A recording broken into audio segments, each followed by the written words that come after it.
sobre a liberdade de expressão, né? Continua a crise, né? Nós precisamos explicar um pouco o significado dessa crise entre o Elon Musk e o Alexandre de Moraes. Mas eu queria pegar alguns argumentos que foram apresentados, né, na polêmica com a questão. Eu me dei conta, né, lendo aí as matérias do Walter Pomar, o bom da polêmica é que obriga você a olhar mais de perto o problema, né? Eu me dei conta de que existe no meio da esquerda, de um setor da esquerda, uma teoria sobre o problema das liberdades políticas. Eles elaboraram uma teoria que eles consideram que é marxista. A teoria seria o seguinte: no capitalismo, essas liberdades elas não existem. Então você fala, por exemplo, liberdade de manifestação não existe. É uma teoria estranha, porque se a gente chamar uma manifestação amanhã, ela vai acontecer. Então, né, até a polícia militar vai estar lá na manifestação, mas não vai impedir você de fazer a manifestação. Então, como é que o cidadão vai falar que não existe a liberdade de manifestação? Ou a liberdade de expressão, ou a liberdade de imprensa? A gente pode discutir, né, a qualidade dessas liberdades, principalmente no Brasil, que é um país aí muito autoritário. Mas que as liberdades são reais, é difícil de discutir, né? Segundo eu vi o Pomar, mas eu vi outras pessoas falando a mesma coisa. A primeira premissa da teoria seria essa: as liberdades políticas no capitalismo, elas são fictícias, elas não existem, né? É uma teoria maluca, é uma deformação da teoria marxista. Bom, ela é maluca por um motivo muito óbvio: que se você consegue exercitar essas liberdades políticas, é porque elas existem. Se proibirem você de falar totalmente, aí não existe mais a liberdade política. Na ditadura não tinha. Na ditadura você não podia fazer manifestação de rua, podia fazer greve, não podia publicar um jornal de esquerda. E até os jornais da burguesia, né, estavam sob censura em algumas questões. Mas, hoje em dia, no Brasil, você pode dizer, bom, você faz uma manifestação, daí a polícia arruma um pretexto, prende uma pessoa e tal. Tudo bem. Mas não quer dizer que você não tenha liberdade de manifestação, assim, genericamente falando. É uma ideia totalmente absurda, né? Essa ideia absurda, ela é a deformação de uma ideia do marxismo, que é o seguinte: Lenin, discutindo principalmente com Kautsky, né, Kautsky começa a defender a democracia, Lenin fala: essa democracia é fictícia. Por quê? Porque você tem a liberdade de imprensa, mas você não tem o dinheiro para publicar um jornal igual ao da burguesia. Então você fica reduzido no alcance da sua liberdade. Quer dizer, não adianta você vir defender o capitalismo dizendo que o capitalismo é o reino da liberdade quando a desigualdade social impede o pleno exercício das liberdades. Mas quando ele falava que era fictício, ele falava no sentido geral, não no sentido político. Ele sabia que uma coisa é uma sociedade onde você tem o direito de greve, outra coisa é uma sociedade fascista, onde o sindicato foi eliminado. Ele tinha vivido sob uma ditadura, né? Ele sabia que são coisas muito distintas. Então, é uma deformação dessa tese, né? No debate, né, o Walter Pomar ele fala o seguinte, que só na ditadura do proletariado é que o proletariado terá a verdadeira liberdade. Tudo bem. Você eliminando a burguesia, e a liberdade do proletariado será total, inclusive do ponto de vista social e econômico. Mas não quer dizer, né, que os direitos democráticos que a população tem hoje são uma coisa inútil, que não tem importância nenhuma. Porque se fosse assim, né, tanto faz você estar numa ditadura ou estar numa democracia, entre aspas. Seria tudo a mesma coisa. Né? Invalida até a tese do pessoal que tem que lutar contra o fascismo, porque finalmente fascismo e o regime atual seria a mesma coisa. Você não goza de nenhuma liberdade política. Então dá na mesma. Não sei nem por que a pessoa que defende essa tese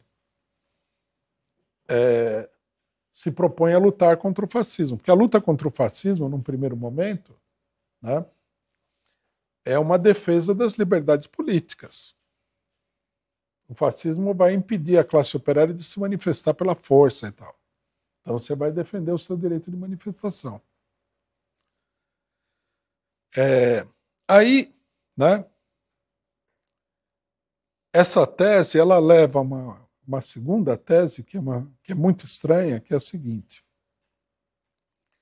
que sobre o capitalismo, como a classe operária não tem direitos e liberdades, só quem tem direitos e liberdades é a burguesia.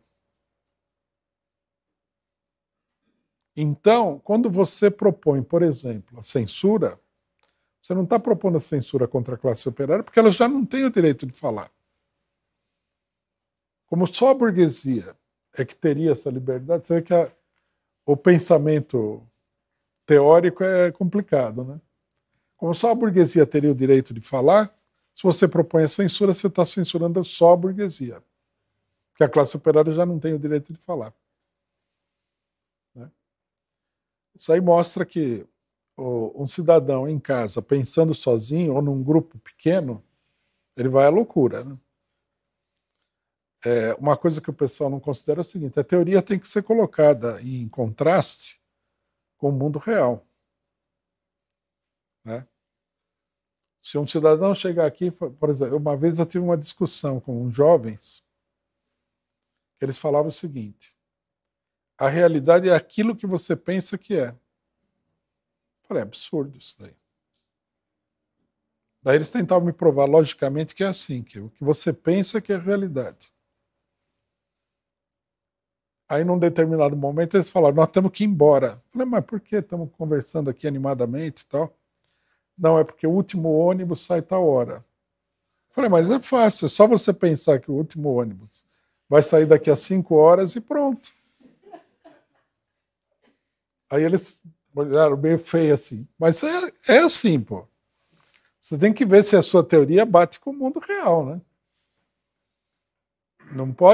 Você não pode ter uma teoria desvinculada da realidade.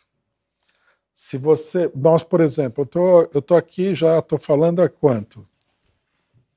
Eu estou falando há 2h30 quase, para mais de 1.000 pessoas. Então, a liberdade de expressão, né, sob o capitalismo, ela existe, apesar do Alexandre de Moraes. E apesar das redes sociais que querem censurar o que você fala. Se ela não existisse, eu não podia estar aqui falando. Né? Mas não, o pessoal diz que, eu imagino que esse pessoal todo universitário, né, na universidade deve discutir muita coisa louca. Chegaram à conclusão lógica, partindo de que Marx disse isso, Lenin disse aquilo, daí você mistura com um pouco de farinha, põe sal e pimenta, etc. e tal. Chegaram num prato meio esquisito em que o cidadão não tem liberdade de expressão. É uma ideia maluca essa, né? Então, a tese dele seria o seguinte: se você restringe a liberdade de expressão, você está afetando somente a burguesia. A classe operária não está afetada. Quer dizer, PCO tem um sistema de comunicação. Se restringir a liberdade de expressão, vai afetar a gente. Vai afetar todo mundo. Aí eles falam o seguinte, né, que é uma ilusão acreditar que os direitos têm uma aplicação universal para todas as pessoas. Sim, elas têm uma aplicação universal para todas as pessoas. Se você tem o direito de andar na rua, o direito tem que ser para todo mundo. Todo mundo pode andar pela calçada. Mas se você baixar uma lei, um decreto, falando que só as pessoas ruivas têm o direito de andar na calçada, aí já não é para todo mundo. E já não é um direito. Né? É, na verdade, uma proibição geral das pessoas andarem na calçada e o privilégio de uma minoria de andar na calçada. Se você tem uma lei, a princípio a lei vale para todo mundo. Lógico, você pode cair na mão do Sérgio Moro, aí ele não vai levar em consideração a lei. Você pode cair na mão do Alexandre de Moraes, também não vai levar em consideração a lei. Mas a lei em si, né, ela se aplica a todo mundo. Claro que se aplica a todo mundo. Aí o cidadão fala assim, mas você acha que o filho do magnata que foi pego aí com drogas e o filho do operário que foi pego com drogas vão ter o mesmo tratamento? Não, mas não é um problema da lei. É um problema que no Brasil o judiciário não leva em consideração a lei. Né? Se levar em consideração a lei, todo mundo vai preso, ou ninguém vai preso. Né? No Brasil, a lei não a lei brasileira, ela é, em grande medida, ela é fictícia. A gente viu, né? O julgamento do mensalão, eles sentaram lá e falaram assim, como é que nós vamos condenar esse pessoal? Inventaram uma história e condenaram o pessoal. Por quê? Porque a burguesia brasileira deu apoio para eles fazerem essa orgia aí que eles fizeram no mensalão. Nós denunciamos isso daí. A nossa denúncia é que o julgamento era um julgamento farsa. Tinha gente na época que falava o seguinte, não tem importância se o julgamento é farsa, eles são corruptos. Né? Nós respondemos da seguinte maneira, se eles são corruptos, é obrigação do tribunal provar, acima de qualquer dúvida, que eles cometeram um ato ilícito de corrupção. Se não provar, não pode ser condenado. A maior parte da esquerda, já naquela época, achou esse tipo de coisa que nós falamos uma barbaridade. Tem que botar todo mundo na cadeia e ponto. Né? Aí veio o golpe de 2016 da Lava Jato. O Sérgio Moro também passou por cima da lei. Ele fez um julgamento farsa. E o Alexandre de Moraes também. É um julgamento farsa. As sentenças dele são uma farsa judicial, não são verdadeiras sentenças judiciais. Não existe lei no Brasil que autorize nenhum tribunal a pegar um cidadão como aquele Silveira, um PM direitista aí do Bolsonaro, e colocar o cara 8 anos na cadeia porque ele fez uma live, seja lá o que ele falou nessa live. Não tem no Código Penal isso daí. No Código Penal não tem. Se você falar tal e tal coisa, você pode pegar tantos anos de cadeia. Não existe isso. A prisão por crime de opinião não existe no Código Penal brasileiro, na Constituição e nada. Só existe no caso, logicamente, né, que inventaram, de racismo. Né?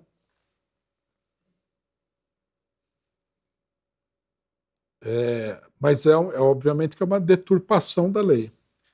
Então, quer dizer, é bobagem falar que quando você censura, você está censurando o Elon Musk. Você está censurando todo mundo.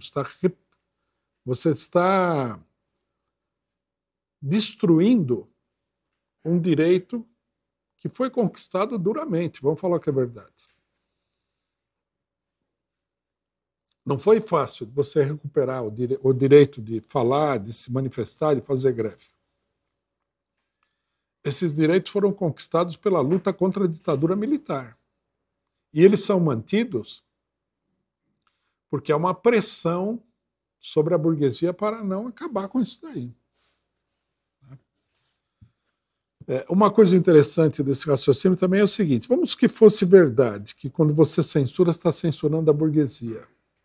Mas se fosse verdade, a gente teria que perguntar: se é assim, por que a burguesia estaria censurando a própria burguesia?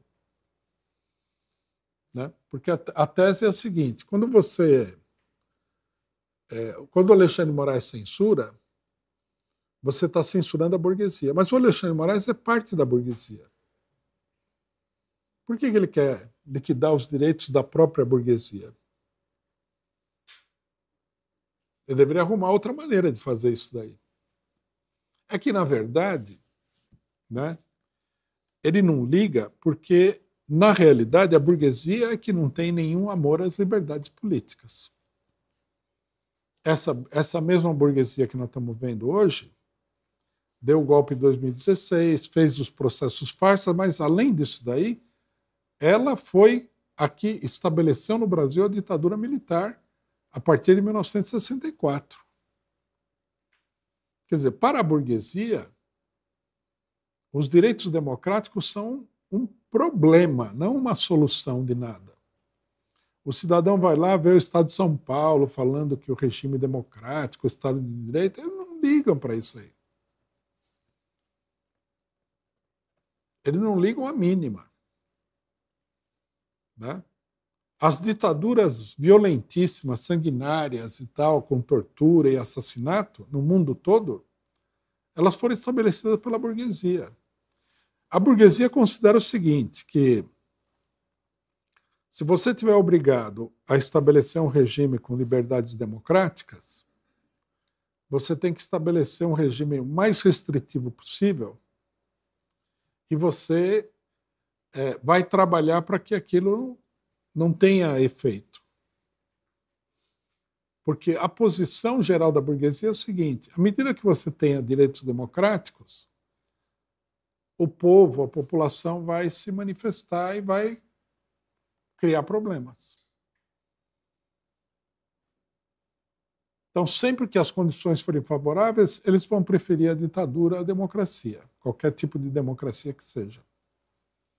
É isso que o pessoal também não entende. Agora ficou como que os direitos democráticos são defendidos pela burguesia. E a censura tem que ser a censura e a luta contra os direitos democráticos tem que fazer parte do programa da classe trabalhadora, porque na medida em que ela diminui os direitos democráticos, diminui os direitos da burguesia. Veja onde nós chegamos com esse negócio. O pessoal elaborou uma teoria totalmente esquizofrênica, que não tem nada a ver com a realidade. O problema, para nós, se coloca de uma maneira muito mais simples. A política de todos os partidos operários marxistas, né, sempre foi a seguinte: nós temos que lutar pelo alargamento das liberdades democráticas. Nós não temos ilusão de que essa luta vai levar a uma democracia ideal, perfeita. Não vai acontecer isso daí. Mas as liberdades democráticas são uma arma na luta de classes. Se a classe operária pode fazer greve, ela tem uma arma, que é a greve. Se ela não pode fazer greve, essa arma não pode ser colocada em prática. Se você pode publicar um jornal, é uma arma, que é esse jornal. Se você não pode publicar o jornal, você não tem essa arma. Se a burguesia acabar com todas as liberdades políticas, como acontece nas ditaduras, você vai ser obrigado a fazer uma atividade política clandestina, ilegal. Ou seja, a margem de atuação vai ser muito reduzida. Então você, logicamente, vai lutar contra a ditadura para recuperar uma parte dessas liberdades para poder levar adiante a luta da classe trabalhadora, porque sem liberdades não dá para fazer nada.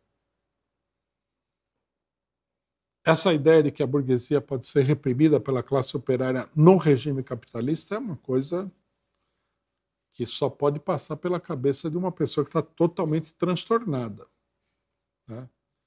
a sociedade capitalista ela é dominada, né, como o próprio nome diz, pelos capitalistas.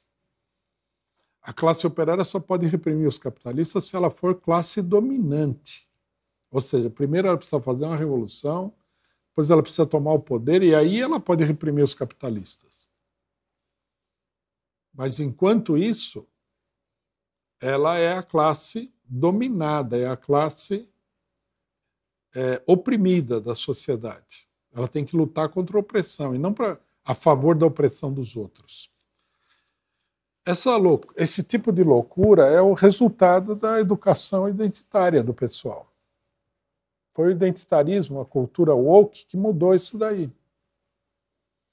Né? O imperialismo com a chamada cultura woke, o que ele fez? Ele deu a ilusão para uma classe média de que essa classe média tinha o poder de reprimir os poderosos.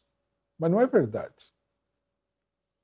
Esse pessoal não tem poder nenhum. Quem está reprimindo todo mundo são os próprios poderosos.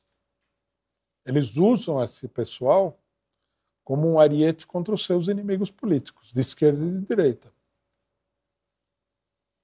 Mas aí a pessoa começa a imaginar que que o negro poderia reprimir o branco em pleno sistema de opressão do negro pelo branco. É uma coisa maluca. Vocês imaginam, por exemplo, uma sociedade escravagista, os escravos iriam oprimir os escravagistas. Não tem a menor possibilidade de sequer imaginar uma coisa dessa.